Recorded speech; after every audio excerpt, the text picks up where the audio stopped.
Hola, es en la enfermedad por el nuevo coronavirus, por el COVID-19, es importante detectar a los enfermos y a los que puedan estar enfermos y no lo manifiestan, porque ya sabemos que hay muchos que son portadores sanos.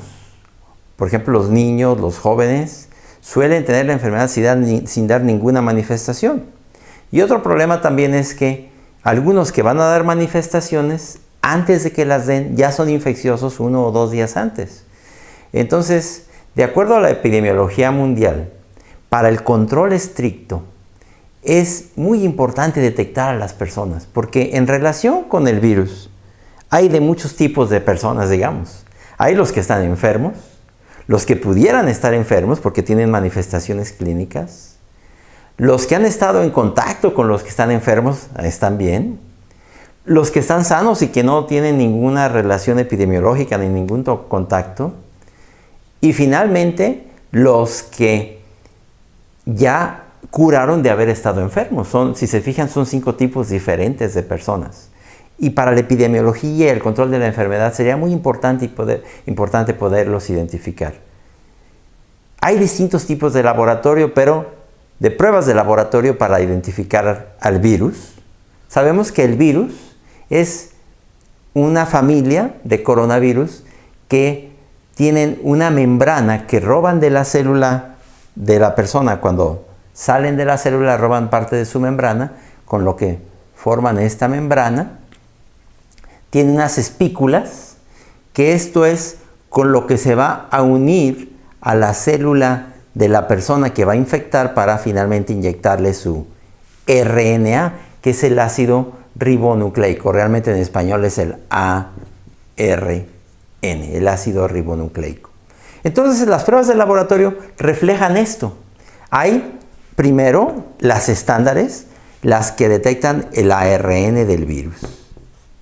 Esas pruebas cuestan alrededor de unos $150 por prueba, porque no son sencillos. Tienes que tomar la muestra generalmente de una de las fosas nasales, o introduces un hisopo o lo metes hasta la garganta. La persona que toma la muestra está en un riesgo porque la persona a la que se le toma la muestra suele toser o estornudar. Entonces tiene que vestirse para no aspirar las secreciones o el vapor que se va a generar. Otra cosa es que hay que extraer el ácido ribonucleico. Hay un kit, un equipo para extraer el ácido ribonucleico. Luego en una máquina hay que amplificarlo, el proceso que se llama, generalmente la técnica es de PCR o reacción en cadena de polimerasa. Y luego hay que, a través de un proceso, identificar que esa amplificación que se hizo corresponde al virus. Es técnicamente complejo y por eso es que en muchos países no se ha tenido la prueba. Cuando hay virus, esta prueba es positiva. Una manera más fácil de hacerlo sería poder identificar esta agujita del virus, lo que se llama el antígeno, este pedacito poderlo identificar. Solo que para poderlo identificar tendríamos que para identificar eso que se llama el antígeno, tendríamos que fabricar un anticuerpo en un ratón.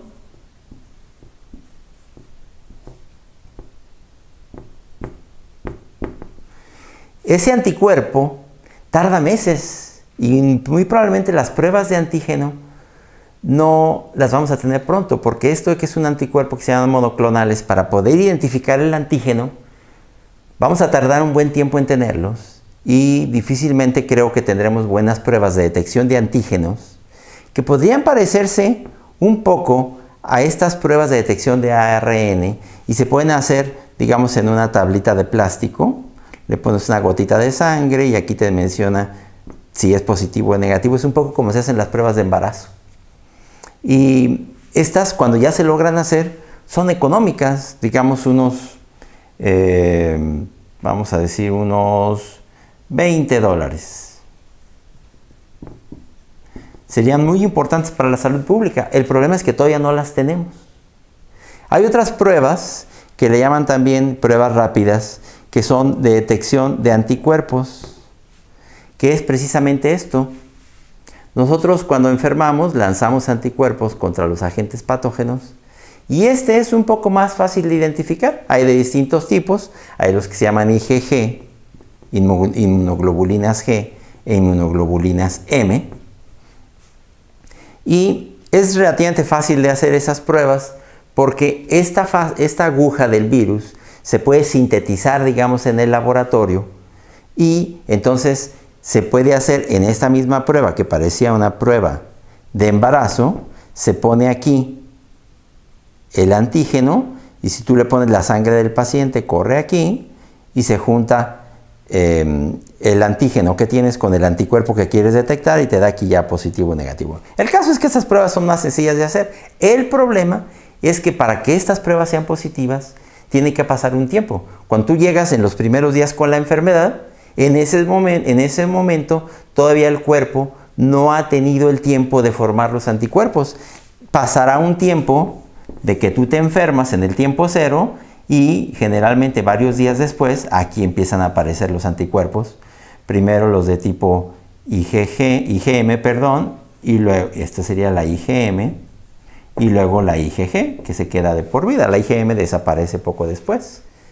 Pero necesitas pasar este tiempo para que se formen los anticuerpos. Esto es lo que se conoce como el periodo de ventana. Y entonces cuando tú llegas con la enfermedad, esa prueba va a ser negativa aunque estés enfermo. Esta prueba sería en todo caso importante para detectar a los que ya tuvieron la enfermedad y ya se curaron, porque vas a detectar esta fracción, ese anticuerpo. Pueden ya estar curados 3 meses después, 6 meses después, ya van a ser positivas.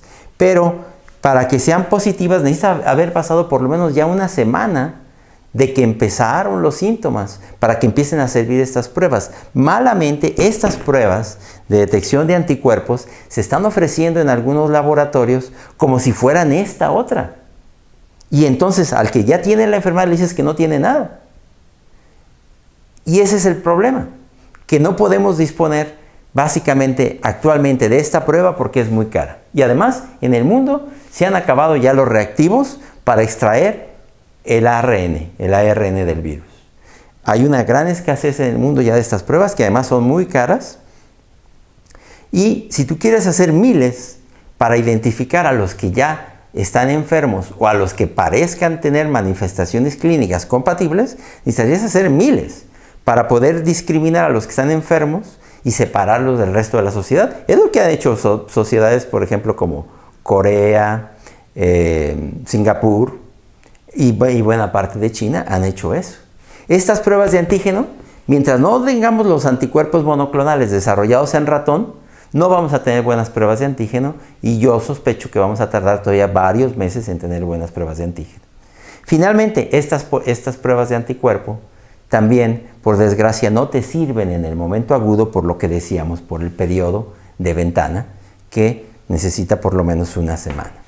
Conclusión, pues tenemos un problema, porque para los epidemiólogos, los infectólogos, las autoridades de salud, sería muy importante hacer muchas más pruebas, sobre todo que ya entramos en muchos países en un periodo de cuarentena. Pero para salir de la cuarentena de manera escalonada, ordenada, regionalizada, como le hace, por ejemplo, el gobernador de Veracruz, para decir, bueno, yo quiero salir de la cuarentena, pero darme cuenta de cuánta gente está enferma. Pues yo necesito hacer muchas pruebas. Solo que aquí está, ¿qué tanto dinero tienes para hacer miles? Todavía no tienes estas que te podrían servir. Y estas no te sirven para detectar a la persona que está agudamente enferma. Ese es el problema que tenemos actualmente con las pruebas en los laboratorios. Y mientras no tengamos manera de probar a miles de personas, va a ser muy difícil que logremos el control de este asunto. Por lo menos en las primeras etapas, porque ya sabemos que el virus va a venir en varias oleadas. Muchas gracias.